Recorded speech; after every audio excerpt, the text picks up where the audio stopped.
We have a tradition at DOAP that the previous guest leaves a question for you. Yeah. There's a question left by Professor Srikanth Kondapalli for you, of course, on the question of China. He says, How do you quantify the Chinese defense budget?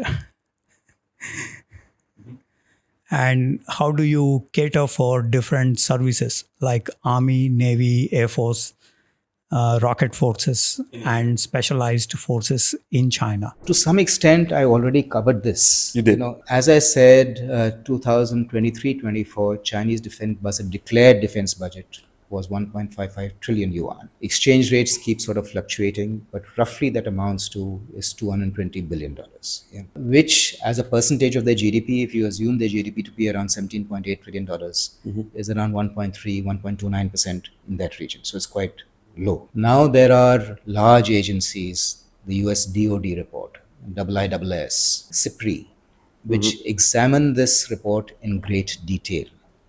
And then, because every nation has a way on which they count numbers, what is included in the defense budget, what is not included, etc. And they make a correction. If you average out that correction from these agencies, it is roughly in the region of around 50%. They say China underreports by 50%. So 220 jumps up to $330 billion, right?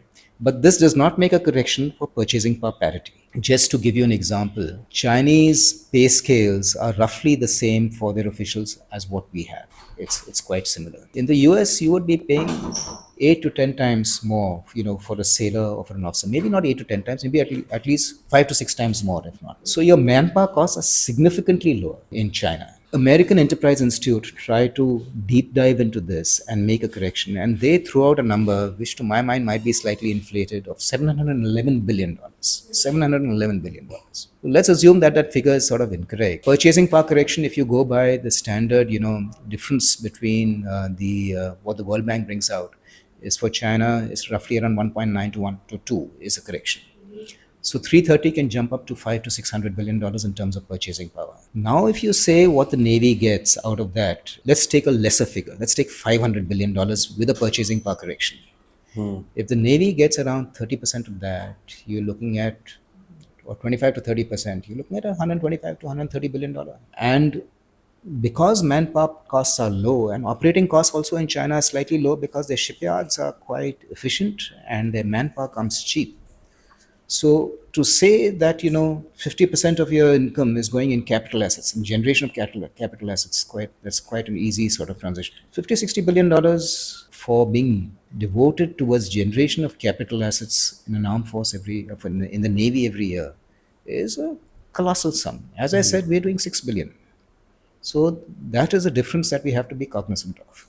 It would be, in terms of capital spending, I don't think they're doing any less than what the United States Navy does in terms of capital spending. And that's why you're seeing these numbers. I mean, if the US does around 4 to 5, 6 ships a year, some might be large, but now so is China doing large ships. I mean, the Fujian is around 80,000 tons. A Ford class carrier is 100,000 tons, so not much difference between the two. LPDs, they're coming out, 45,000 tons. The Type 076 is going to be 55,000 tons. So I think, this earlier interpretation that China makes only small ships and the US makes big ships, that's also sort of gone. In tonnage for tonnage terms, for the last 3 years, Chinese shipbuilding has been more than what US is doing for the Navy is concerned. So it's a formidable force that is being created. It's a question that you cannot duck. Sometimes what happens if you don't have a good answer to a problem, it's the ostrich solution, you duck the question itself. Yeah. This is a question that has to be seen on its face, that this is the force that is being created. Now, how this force sort of transforms itself into how it's going to be utilized is for us yet to see. But in that, it's always better to assume the worst, So to assume that this force can be used in ways which are not in congruence to your own security needs.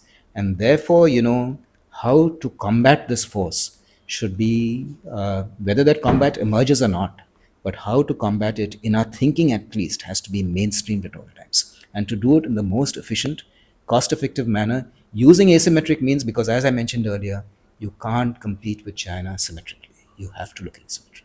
Thanks. Diary of a publisher. Here we don't just talk, we explore, question, and push beyond the ordinary. And if you're ready to see things from a fresh perspective, you're at the right place. Make sure to subscribe. We're just scratching the surface And the next conversation might just change how you see the world.